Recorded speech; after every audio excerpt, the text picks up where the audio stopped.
Bonjour et bienvenue dans Uppercut by Pastor D. Hier, nous avons commencé une série en 3 épisodes. Aujourd'hui, c'est le deuxième. Dis-moi d'où vient ta force et avec quoi devrais-je te lier afin de te dompter. Quand j'étais au collège, j'étais vraiment fan de la mythologie grecque et romaine. Et c'est ainsi que j'ai connu Achille. Ce héros qui était plongé très tôt dans une certaine potion, mais il a été retenu par le bout de son talon afin d'être plongé dans la potion qui le rendait presque invulnérable. Mais sa faiblesse était la seule partie de son corps qui n'a pas été couverte par la potion, donc son talon. D'où l'expression le talon d'Achille de quelqu'un pour signifier son point faible, la partie où on peut toucher, actionner pour le rendre vulnérable. Laissez-moi vous dire, il y a une guerre. La Bible déclare même que notre âme a un ennemi qui lui fait la guerre. Et à cause de ce combat spirituel dans lequel nous sommes, nous ne devons pas laisser notre force faiblir. La Bible déclare, si au jour de la détresse tu faiblis, alors ta faiblesse est bien grande. Les jours de détresse existent dans la vie de chacun d'entre nous. Ce sont des jours de challenge. Des jours où l'ennemi cherche à nous faire mordre la poussière. Les jours où l'ennemi utilise la ruse et le subterfuge pour nous arracher notre droit d'aînesse. Les jours où Satan nous déclare la guerre, mais parfois il utilise quelque chose qui pourrait être notre faiblesse afin de nous rendre vulnérables.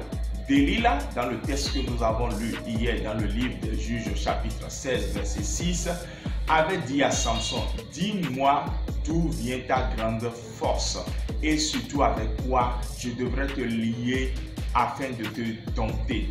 Comprenons, bien-aimés dans le Seigneur, que l'ennemi cherche à connaître notre faiblesse. La faiblesse première peut être notre chair. Notre chair ne veut pas aller au ciel. Elle n'aime pas les choses du ciel. Colossiens 3 dit de ne pas s'affectionner aux choses de la chair parce que résolument, elles sont tournées vers le bas afin de nous faire tomber et de nous enterrer. Ne laissez pas les passions de la jeunesse vous détruire. Vous, jeunes qui m'écoutez maintenant, ne laissez pas l'orgueil de ce monde vous amener loin de la grâce de Dieu. Ne laissez pas ce qui frappe les yeux vous attirer pour prendre des décisions irréfléchies. Mais gardez votre foi et votre confiance dans le Seigneur, laissant la parole de Dieu vous renouveler chaque jour votre force, tel qu'il est écrit. Ceux qui se confient en l'Éternel renouvellent leur force. Ils sont comme l'aigle qui prennent leur envol. Ils courent et ne se fatiguent point. Ils marchent et ne se lassent point.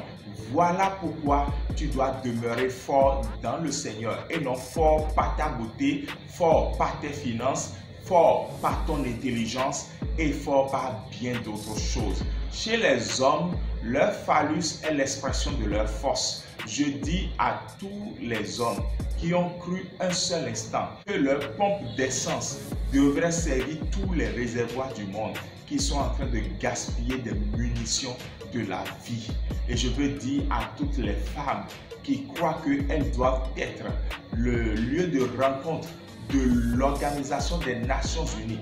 Les Béninois doivent passer par là, les Togolais doivent passer par là, les Ghanéens doivent passer par là, les Guinéens doivent passer par là, les Français doivent passer par là, les Américains doivent passer par là, qu'elles se trompent, elles aussi gaspillent des munitions de ce qui aurait pu être une destinée glorieuse. Je suis en train de parler ainsi en forme imagée de l'impudicité sexuelle et je prie afin que chacun puisse garder sa force et ne pas la révéler à l'ennemi.